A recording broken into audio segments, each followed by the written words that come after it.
you, why is so interesting and exciting?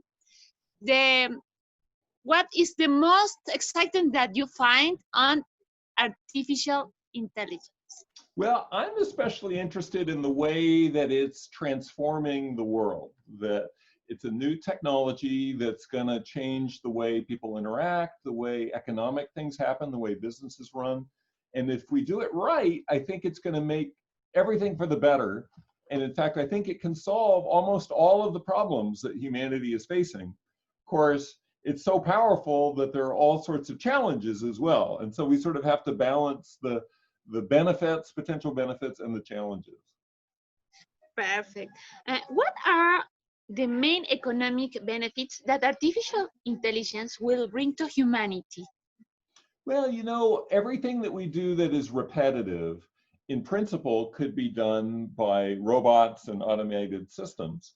And so many businesses right now are in the process of figuring out what parts of their business AIs can do.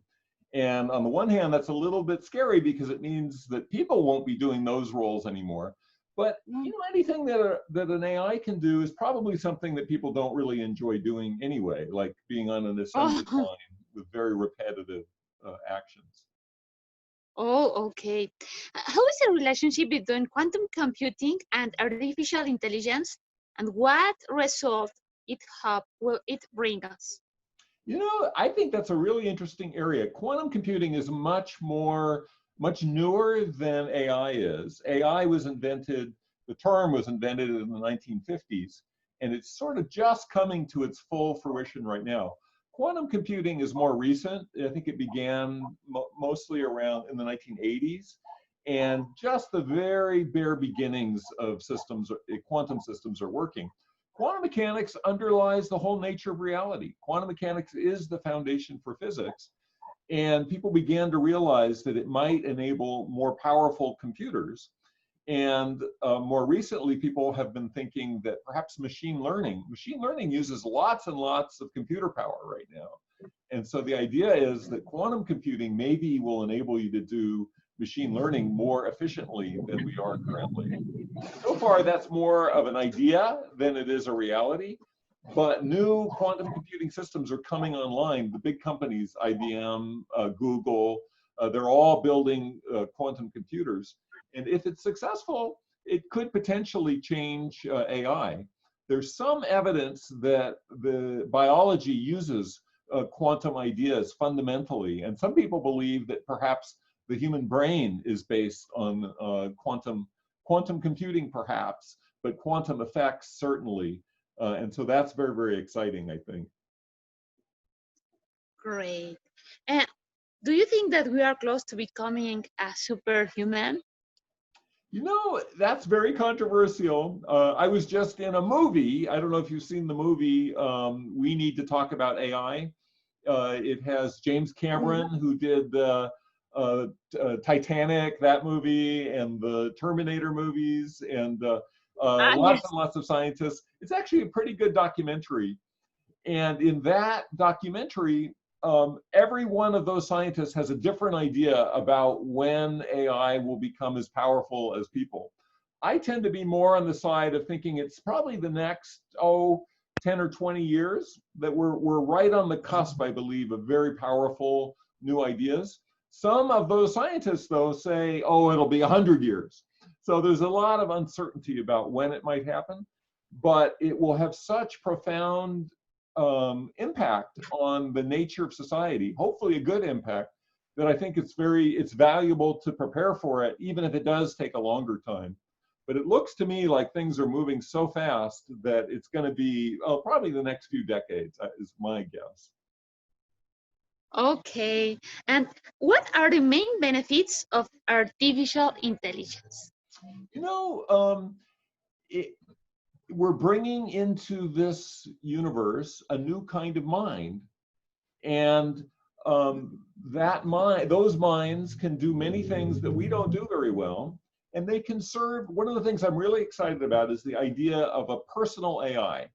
So this would be an AI that knows all about you, knows what you care about, knows what you value, knows what you believe, and it interacts with the world to promote your interests.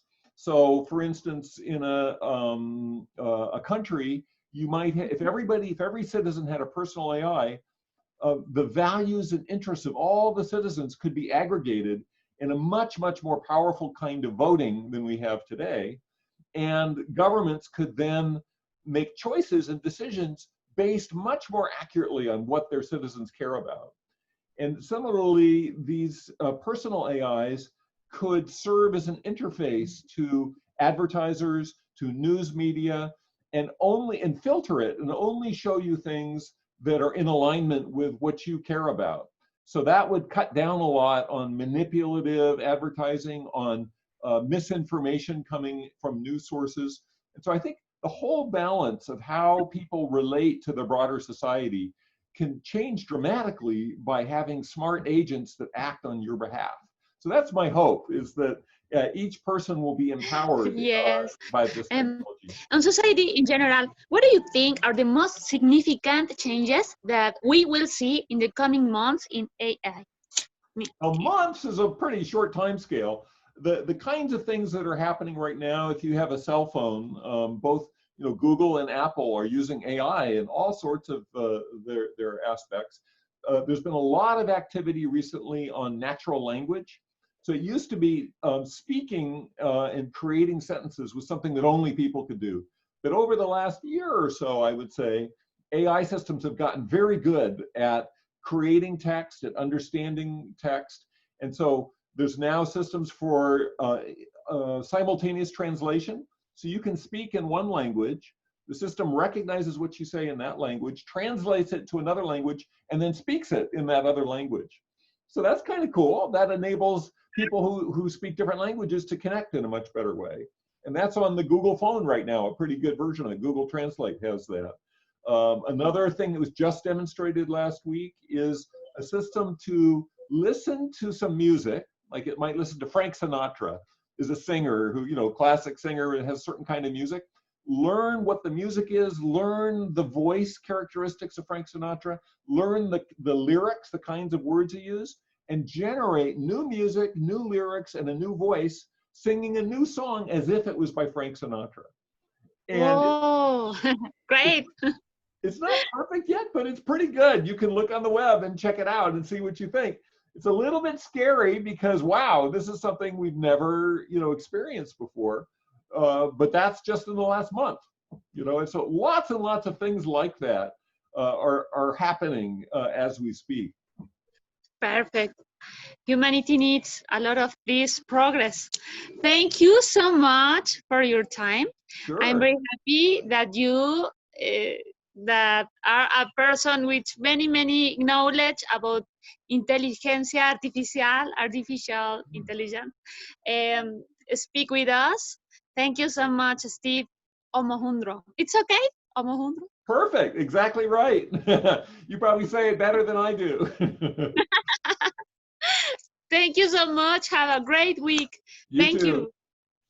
Bye. Bye-bye. Bye-bye.